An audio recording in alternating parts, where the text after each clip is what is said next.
ವೀರೇಂದ್ರ ಪಾಟೀಲ್ ಇಳಿಸೋಕ್ಕಾರ ಅಥವಾ S R ಒಂದು ನಿಮಿಷ ಬೊಮ್ಮಾಯಿ ಜಯೇಶ್ ಪಟೇಲ್ರು ನಿಜಲಿಂಗಪ್ಪನಂಥ ಮಹಾನ್ ಘಟಾನುಘಟಿಗಳನ್ನ ಯಾಕೆ ತೊಂದರೆ ಕೊಟ್ಟಲ್ಲ.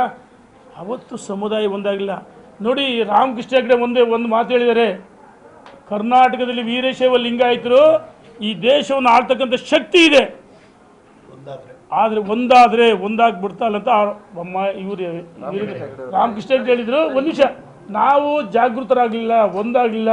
ಅದಕ್ಕೋಸ್ಕರ ನಮ್ಮ ಸಮುದಾಯದ ಮುಖ್ಯವಾಗಿ ಕೊಡಬಾರ್ದು ತೊಂದರೆ ಕೊಟ್ಟರು. ಯಡಿಯೂರಪ್ಪನವ್ರಿಗೆ ಶನಿ ಕಾಡ್ದಂಗೆ ಕಾಡಿದ್ರು.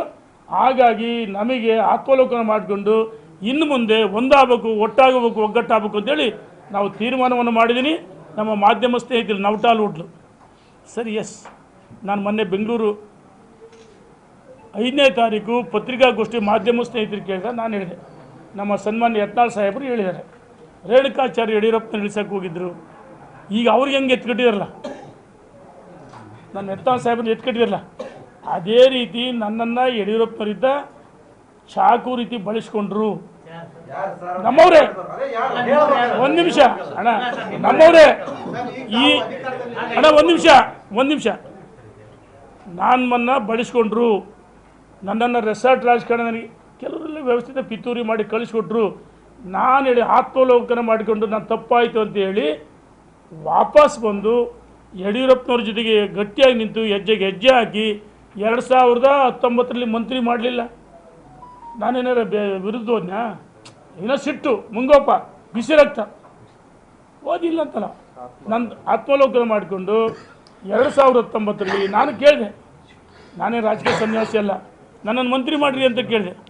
ಆಯ್ತಪ್ಪ, ನಿನ್ನ ಲಿಂಗಾಯತ ಹುಟ್ಟಿದೆ ಅಂದರೆ ಎಷ್ಟು ಜನ ಮಂತ್ರಿ ಮಾಡಬೇಕು, ತ್ಯಾಗ ಮಾಡಬೇಕು. JDS ಕಾಂಗ್ರೆಸ್ಸಿಗೆ ಬಂದಾರಂದ್ರೆ ನಾನು ಅವ್ರ ಜೊತೆಗೆ ಇದ್ದಲ್ಲ. 2019ರಲ್ಲಿ ಯಡಿಯೂರಪ್ಪನವ್ರ ಜೊತೆಗೆ ಗಟ್ಟಿಯಾಗಿ ಇದ್ದೆ. ರಾಜಕೀಯ ಕಾರ್ಯದರ್ಶಿ ಅಂದರೆ ಅದ್ರಾಗೇನು ಭಾರಿ ಇದಿಲ್ಲ, ಒಂದು ಶಿಷ್ಟಾಚಾರ, ಒಂದು ಪೋಸ್ಟ್ ಅಷ್ಟೇ. ನನ್ನ ಮಂತ್ರಿಯಲ್ಲಿ ಅವ್ರ ಜೊತೆಗಿರಲಿಲ್ಲ, ಯಡಿಯೂರಪ್ಪನವ್ರ ಜೊತೆಗಿದ್ದೆ. ನಾನು ತಪ್ಪು ಮಾಡಿದೆ ಅಂತ ಅವತ್ತು ಹೇಳಿದ್ದೀನಿ. ಬಸನಗೌಡ ಪಾಟೀಲ್ ಯತ್ನಾಳಿಗೆ ನಾನು ಈಗಲೂ ಹೇಳ್ತೀನಿ, ಆತ್ಮೀಯರು, ನಮ್ಮ ಸಮಾಜದ ಹಿರಿಯರು, ಕೇಂದ್ರ ಸಚಿವರಾಗಿದ್ದಂಥರು ನನ್ನನ್ನು ಹೆಂಗೆ ಎತ್ಕಟ್ಟಿ ಬಲಿಪಶು ಮಾಡಿದರು, ಅದೇ ರೀತಿ ನಿಮ್ಮನ್ನು ಈಗ ಎತ್ಕಡ್ತಾ ಇದ್ದಾರೆ. ಇವ್ರನ್ನ ಮುಖ್ಯಮಂತ್ರಿ ಸತ್ಯವಾಗಿ ಇವ್ರು ಯಾರೂ ಮಾಡಲ್ಲ, ಕೆಲವರು ರಾಜ್ಯದ ಅಧ್ಯಕ್ಷರು ಮಾಡಲ್ಲ, ಅವ್ರನ್ನ ಚಾಕು ರೀತಿ ಬಳಸ್ಕೊಳ್ತಾರೆ. ದಯಮಾಡಿ ಬೇಡ, ನಾವು ಒಟ್ಟಾಗಿ ಒಂದಾಗಿ ಸಮುದಾಯದ ಹಿತಕ್ಕೋಸ್ಕರ ಬಂದಾಗ ಬನ್ನಿ ಅಂತ ಕರೆ ಕೊಡ್ತಾ ಇದ್ದೀನಿ.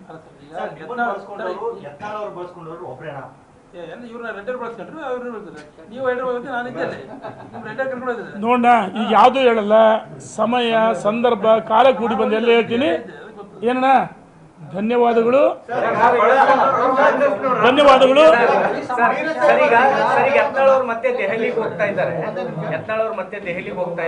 ಅಣ್ಣ, ಅವರು ವೈಯಕ್ತಿಕ ಕೆಲಸಕ್ಕೆ ಹೋಗಿದ್ದಾರೆ.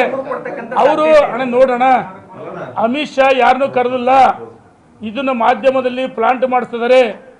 ಯತ್ನಾಳ್ರವರು ತಮ್ಮ ವೈಯಕ್ತಿಕ ಅವರ ಕಂಪನಿಗೆ ಎಥನಾಲ್ ಆ ವಿಚಾರ ಡೆಲ್ಲಿಯಾಗಿದ್ದಾರೆ.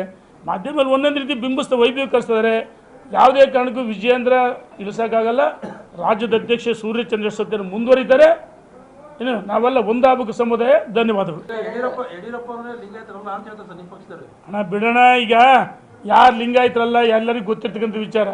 ಈಗ ಕೆಲವರು ಮಾತಾಡ್ತಿರ್ತಾರೆ, ಏನೋ ನೋಡಿ ಏನಾಗಿದೆ. ಈಗ ಒಂದು ನಿಮಿಷ,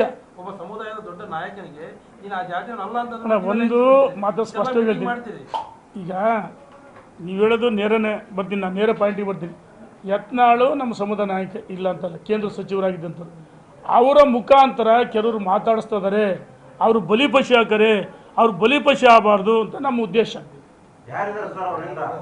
ಅದನ್ನು ಸಮಯ ಸಂದರ್ಭ ಬಂದಾಗ ಕಾಲ ಕೂಡಿ ಬರ್ಬೇಕು, ಎಲ್ಲವನ್ನ ಹೇಳೋಕ್ಕಲ್ಲ. ಈಗ ನೋಡಿ, ನಾವು ಕಾಲ ಕೂಡಿ ಬಂತು, ಒಂದಾದ್ವಿ. ನಾವು ಅವರೇ ಚೆನ್ನಾಗಿದ್ವಣ್ಣ. ಕೆಲವು ದುಷ್ಟ ಶಕ್ತಿಗಳು ಹೊಡಿತಕ್ಕಂಥ ಪ್ರಯತ್ನವನ್ನು ಮಾಡಿದ್ದಾರೆ. ನಾವು ಆತ್ಮೀಯರೇ, ನಮಗೆ ಅವ್ರ ಬಗ್ಗೆ ಈಗಲೂ ಗೌರವ ಇದೆ. ನಾನು ತಪ್ಪು ಮಾಡಿದ್ದೀನಿ ಕೆಲವೊಂದು, ಇಲ್ಲ ಅಂತಲ್ಲ. ಆತ್ಮಾವಲೋಕನ ಮಾಡ್ಕೊಂಡು ನಾವೆಲ್ಲ ಒಟ್ಟಾಗಿ ಒಂದಾಗಿ ಹೋಗೋಣ. ಸಮುದಾಯ ಇಲ್ಲಿ ರೇಣುಕಾಚಾರ್ಯ ಅಥವಾ ಯಡಿಯೂರಪ್ಪ, ವಿಜಯೇಂದ್ರ, ಯತ್ನಾಳು ಇಲ್ಲಿ ಕೂತರು ಯಾರೂ ಅಲ್ಲ. ನಮಗೆ ಮುಖ್ಯ ಸಮಾಜವನ್ನು ಇವತ್ತು ಯಾರು ಷಡ್ಯಂತ್ರ ಮಾಡ್ತಾರೆ ಅದಕ್ಕೆ ನಾವು ಒಟ್ಟಾಗಿ ಒಂದಾಗಿ ಹೋಗ್ಬೇಕು ಅಂತೇಳಿ ಎಲ್ಲರಲ್ಲೂ ವಿನಂತಿ ಮಾಡ್ತೀನಿ. ನಾನು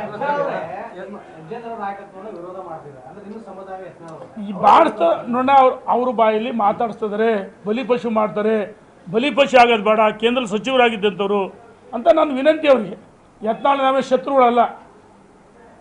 ನಾವು ಈ ಹೋರಾಟ ಸ್ಟಾರ್ಟ್ ಮಾಡಿದಾಗಿಂದ ರೇಣುಕಾಚಾರ್ಯ ಅವರೇ ಸಮುದಾಯದವರೆಲ್ಲ ಬೇಡ ಜಂಗಮ ಸರ್ಟಿಫಿಕೇಟ್ ಆಯ್ತಣ್ಣ, ನಿನಗೆ ಕೊಡ್ತೀನಿ.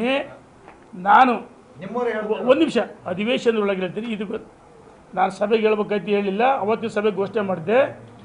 ನಾನು ಏನಾದರೂ ಬೇಡ ಜಂಗಮ ಸಮುದಾಯದ ಸರ್ಟಿಫಿಕೇಟ್ ತಗೊಂಡಿದ್ರೆ ನಾನು ಮಾಧ್ಯಮದ ಸ್ನೇಹಿತರಿಗೆ ಹೇಳ್ತೀನಿ, ನೇಣ ಕೇಳ್ತೀನಿ. ಅದನ್ನ ಅಸೆಂಬ್ಲಿ ಒಳಗೆ ಹೇಳಿದ್ದೀನಿ.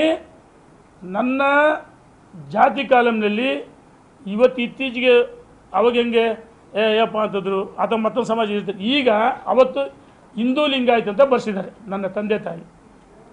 ಜೊತೆಗೆ ನನ್ನ ಚುನಾವಣಾ ಹುಡಿವಟ್ಟಿನಲ್ಲಿ ಅನುಸೂಚಿತ ಜಾತಿ ಪಂಗಡ ಅಂತ ಅದನ್ನು ಒಡೆದಾಕಿ ವೀರಶೈವ ಹಿಂದೂ ಲಿಂಗಾಯತ ಅಂತ ನಾವು ಬರ್ಸಿದ್ವಿ.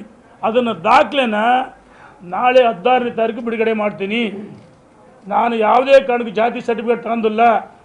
ನಾನು ಅವತ್ತು ಇದೇ ಸಿದ್ದರಾಮಯ್ಯನವರು ಸಮಾಜ ಕಲ್ಯಾಣ ಸಚಿವರು ಯಾರು ಆಂಜನೇಯ ಬೇಡ ಜಂಗಮ ಯಾರು ಚೇತನ್ ಅಂತ ಹುಡುಗರಿಗೆ 25 ಲಕ್ಷ ಅವ್ರು ಕೊಡ್ತಾರೆ, ನನಗೆ ಗೊತ್ತಿಲ್ಲ. ಕಾಂಗ್ರೆಸ್ಸಿನ ಒಬ್ಬ ಮುಖಂಡ ಮೈಸೂರಲ್ಲಿ ಪತ್ರಿಕಾಗೋಷ್ಠಿ ಮಾಡಿ ರೇಣುಕಾಚಾರ್ಯ ಮಗಳಿಗೆ 25 ಲಕ್ಷ ಹಣ ತಗೊಂಡ್ರೆ ಸರ್ಟಿಫಿಕೇಟ್ ಅಂತೇಳಿ. ನಾನು ಅಂದೂ ಹೇಳಿದ್ದೆ ಪತ್ರಿಕಾಗೋಷ್ಠಿ ಮಾಡಿ, ಚೇತನ ಅಂದರೆ ಹುಡುಗ ವಿದ್ಯಾರ್ಥಿಗೆ ಕೊಡಿದರೆ ನನ್ನ ಮಗಳಿಗೆ ನಾನು ತಗೊಂಡಿಲ್ಲ, ಕೇಳೋದು ನನಗೆ ಅವಶ್ಯಕತೆ ಇಲ್ಲ. ಈಗ ಯಾರು ನಮ್ಮ ಸಮುದಾಯದಲ್ಲಿ ಬಡವರದಲ್ಲ, ಸಮುದಾಯ ಅಂದರೆ ಕೇವಲ ಸಮಾಜ ಜಂಗಮರಲ್ಲ, ಇಡೀ ವೀರಶೈವ ಲಿಂಗಾಯತ ಒಳಪಂಗಡಗಳು ಸಮುದಾಯದ ಬಡವರಿಗೆ ಮೀಸಲಾತಿ ಸಿಗಬೇಕು, ನನ್ನಂತರಿಗೆ ಅಂತ ಯಾರಿಗಲ್ಲ ಅಂತ ನಮ್ಮ ಉದ್ದೇಶ. ನನ್ನ ಬುಡಿವೆಟ್ಟು ವೀರಶೈವ ಲಿಂಗಾಯತ ಅಂತೇಳಿ ಬರ್ಸಿದ್ದೀನಿ.